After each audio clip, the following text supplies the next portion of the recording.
Welcome to Ramana kitchen. ఈరోజు నేను పచ్చిరొయ్యలు బీరకాయ మసాలా కర్రీ చేస్తున్నానండి.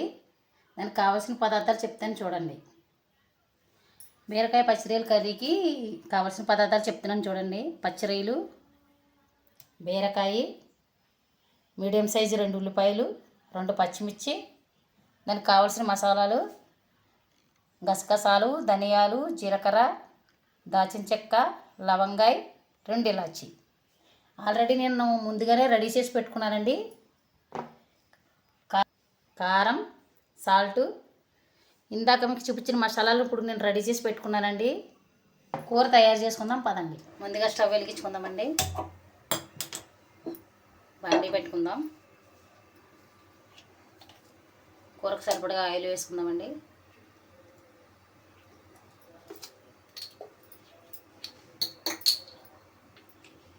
ఆయిల్ వేడెక్కినాక ఉల్లిపాయ ముక్కలు వేసుకోనండి. ఉల్లిపాయ పచ్చిమిర్చి వేసుకుందామండి.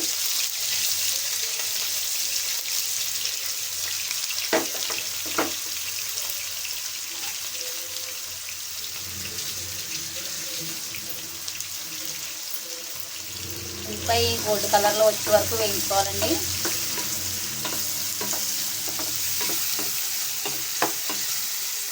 ఉల్లిపాయ ఎగడానికి సాల్ట్ వేసుకుందామండి కొద్దిగా. ఉల్లిపాయ బాగా మగ్గినాక రొయ్యలు వేసుకుందామండి. మూత పెట్టుకుందాం.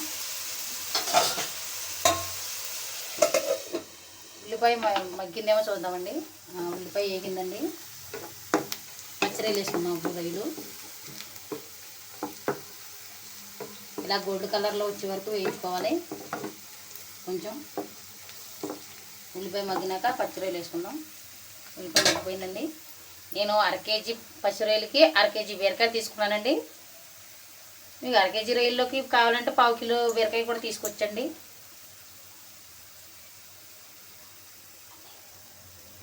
రొయ్యలు వేసుకుందామండి.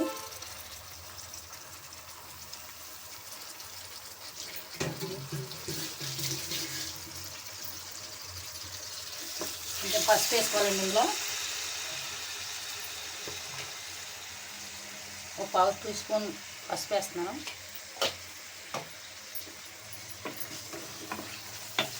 రొయ్యలు బాగా వేగాలి.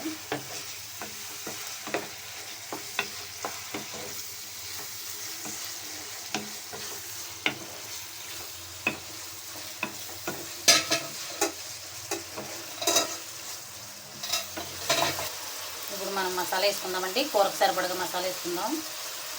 మసాలా బాగా వేగాలండి. ఇది పచ్చి వాసన రొయ్యలన్నీ వాటర్ అంతా ఇంకొకరికి వేగాలి. దీంట్లో ఈ మసాలాలో అల్లం వెల్లుల్లిపాయ కూడా వేయాలండి.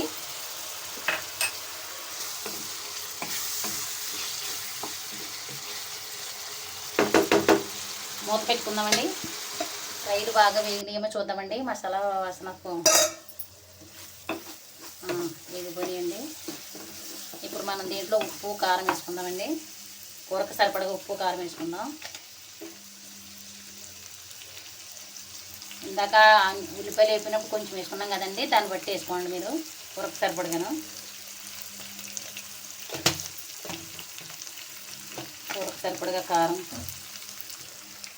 నేనైతే 2 చెంచాలు కారం వేస్తున్నానండి. మీకు సరిపడగా కారం వేసుకోండి. ఉప్పు కారం రొయ్యలకి ఇలా పట్టిలాగా ఒకసారి వేయించండి.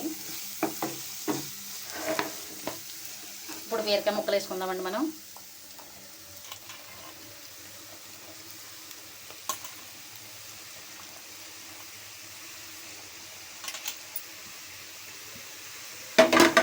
ఈ బీరకాయ ముక్కలు బాగా వేగాలండి.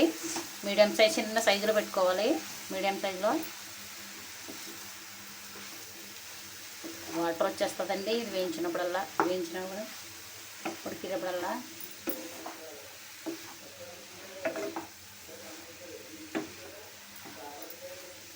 సిమ్లో పెట్టి ఉడకబెట్టండి. కూర ఉడికించండి.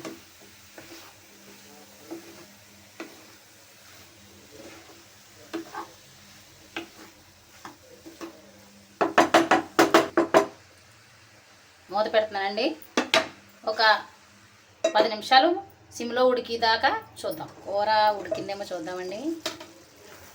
అసలు వాటర్ కూడా వేయలేదండి. బీరకాయలో ఉన్న వాటర్ ఇలా వచ్చేస్తుందండి. కూరకి మనం వాటర్ ఏమీ వేయవలసిన పని లేదండి, ఎందుకంటే బీరకాయలో వాటర్ ఉంటుంది కాబట్టి వాటర్ అయితే వేయక్కర్లేదు. ఒక్కొక్క బీరకాయలో వాటర్ ఉండదండి, దాంట్లో మీరు కూర చూసుకుని వేసుకోండి. వాటర్ బీరకాయ ఉడికిద్దా లేదనేసి వేసుకోండి.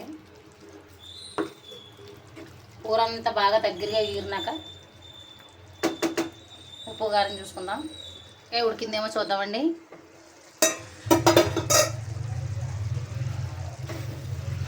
అసలు వాటర్ కూడా వేయలేదండి. బీరకాయ అలా సిమ్లో పెట్టుకుంటే అలా వాటర్ వచ్చేస్తుందండి. బీరకాయ ఉడికాక వాటర్ ఏమైనా ఉంటే కొంచెం హైలో పెట్టండి. కూర దగ్గరికి అయిపోయినాక దించేసుకోవడమేనండి. నాకు వాటర్ ఉంది కాబట్టి కొంచెం హైలో పెట్టుకుంటున్నానండి. బీరకాయ ఉడికిపోయింది కాబట్టి. ఉప్పు కారం సరిపోయిందేమో చూస్తానండి. నాకు అన్నీ కరెక్ట్గా సరిపోయినాయండి. కూర అంతా దగ్గరగా అయిపోయినాకండి కొత్తిమీర చల్లుకోవాలి.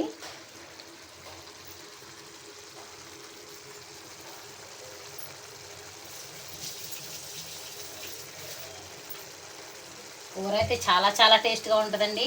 మీరు కూడా ఇంట్లో ట్రై చేయండి. నాకు చాలా ఇష్టమండి కూరకి తిని. చాలా చాలా బాగుంటుంది. కూర అంతా ఆయిల్ పైకి వచ్చే వరకు ఇగర్ని చేయాలి. చూద్దామండి. కూర రెడీ అయిపోయిందండి. చివర్లుగా కొత్తిమీర వేసుకుందామండి.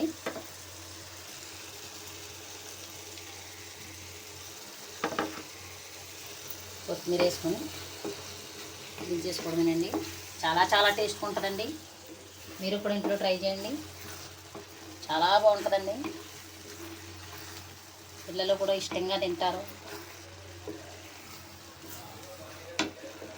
బీరకాయ అంటే ఇష్టం లేని వాళ్ళందరూ కూడా ఇలా రొయ్యలు వేసుకుని తింటే చాలా బాగుంటుందండి. కూర తినాలనిపిస్తుంది. మీరు కూడా ఇంట్లో ట్రై చేయండి.